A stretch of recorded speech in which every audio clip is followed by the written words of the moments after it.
Hello, welcome back to Dry Creek Beekeeping. So today I'm just going to take a quick look at the two hives I didn't check on last week, and I'm actually going to put second boxes on both of those hives. I'm pretty sure they're ready by now.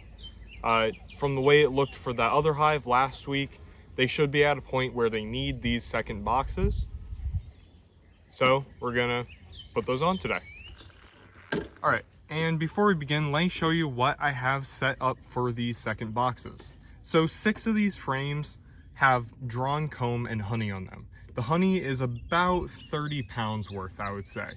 And then these 4 middle frames are just completely empty frames, because I do want them building some of their own comb so that I can save some of the other extra frames that I have back at the house for if I have to do a split or something like that.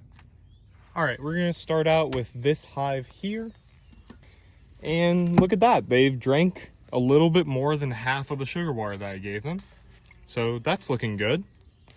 All right, it looks like the brood frames are probably gonna be right in here. So they kind of shifted most of their population over this way. Not sure why that is, but it's fine. I want to take a look at these outer frames because that's what's going to be important here in deciding whether or not they get those second boxes. All right, so on this frame, which is the third one from the left here, it looks like they are filling these frames with some nectar. See it shining in that comb there. So that's all right. That shows that they are active on that frame, which is what we want to see. Otherwise, with these further out ones, it looks like they really aren't doing nearly as much. Yeah, those are still very much empty. So, all right, so what that tells me, at most right now, 8 out of 10 frames have the bees doing something on them. What we want is 8 out of 10 frames having stuff on them in order to put that second honey super on. All right, now this is the middle of the frames right here, and look at that. That's a lot of brood right there. And it looks like none of it has started to hatch yet. Maybe a little bit right out here, but all in all, it really doesn't look like they're hatching. So that will be coming very, very soon. And when that does, because there is a massive amount of brood in here, that's going to be a huge population boom. So it probably is good to get that second honey super on. And look at the amount of pollen that they've collected. Oh my gosh. They are, that's good to see. That is good to see. Oh, there's the queen. Right there. In fact, I'm going to go ahead and mark her real quick, just so I can get that done so I can find her in the future. Although she wasn't very hard to find, I'm gonna be honest. She really sticks out.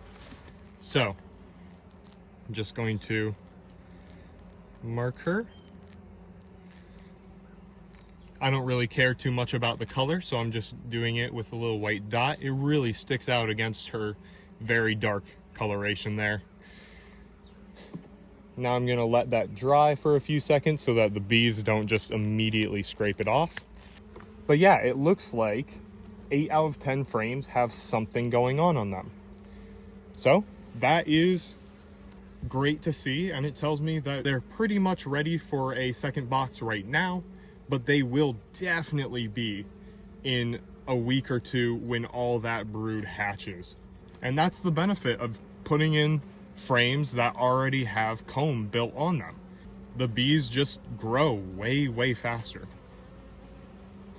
All right, I'd say the queen is about ready here, so we are going to bring this down to give her a little bit more room, and then open the cage. And we'll open it right in the hive here. I don't want to jostle around too much, so I'm gonna let her go out on her own. And there we go. Now she's back and free in the hive. Good to see. And now she is way more easy to spot. Now let's go ahead and give these bees a little bit more room. And again, I am using a Bee Castle hive box. Link to buy those will be in the description of the video. I really do recommend this brand. It is amazing.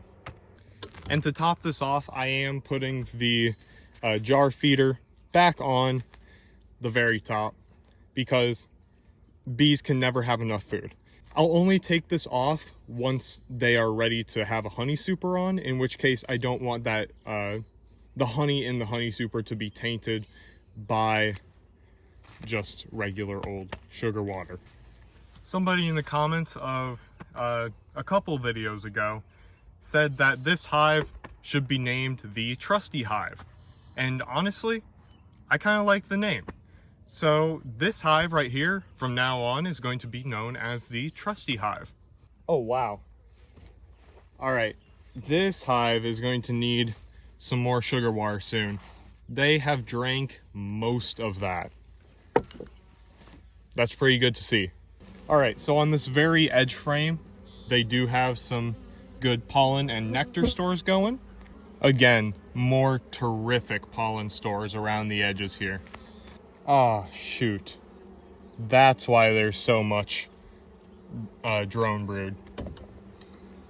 This frame is broken. Ooh, this is exciting though. This is exciting. Look at this. See that gap in the middle of all the brood? That means bees are starting to hatch, and you can see that. Look at that. See those bees with the really fuzzy faces? Those are brand new bees. That means bees in this hive are starting to hatch. And I'm not seeing the queen on this frame, but I'm gonna try to move this frame to the outside as much as I can, because I really don't want to be having to deal with broken frames if they have bees on them. I kind of want to keep going through these frames to try to find the queen and get a mark on her. So that way both of these hives have a marked queen. Especially this hive, since pretty soon here I'm going to be putting the second box on it. Oh, there she is. There she is. Let's go. I'm kind of shocked that I actually found her. All right. We got her in there. Now it's pretty much just the same process. We're gonna squeeze this up very, very gently. All right, now she is trapped right over there. The other bee will probably get out on its own. Now let's get the marker and get her marked. And look at that. Now, same as last time, we're gonna let that dry out here a little bit. And while we do that, why don't we take a look at a couple more frames? Specifically, I want to have a look at these way outer frames. Now, clearly stuff has been done to them because they have some bridge comb here. But I kind of want to gauge on just how much. Yeah, just a little bit. Not much at all. This is one of those cases where I'm just going to preemptively put that second deep super on. I'm guessing they'll need it within the week. And honestly, I don't want to come down here for another 2 weeks and check on this hive, because like I mentioned in my last video, I don't want to bother them that much. All right, I'd say the queen is just about ready to be freed here, so bring that down. Now there she is, crawling around in there. Now we are going to scooch these frames out of the way and give her a little bit of freedom. And there she goes. It's right there. All right, now throw these 2 frames in, and there we go. Another pretty successful hive check. All right, and that's that. In a week here, I'm going to check on that other hive that's kind of out of sync with the other 2. I'll probably give it its second deep super then. All in all, I am pretty impressed with these hives. Frankly, they've exceeded my expectations. Last year, I'm pretty sure I put the second deep supers on my package hives at around the end of June. So it's about a month ahead of schedule. This means that as long as the weather stays like it is, it's pretty nice out, we could be seeing a really, really good harvest at the end of this year. Anyways, that's the end of this video. Thank you for watching, and if you did enjoy the video, please make sure to like, subscribe, leave a comment, and I'll see you guys in next video.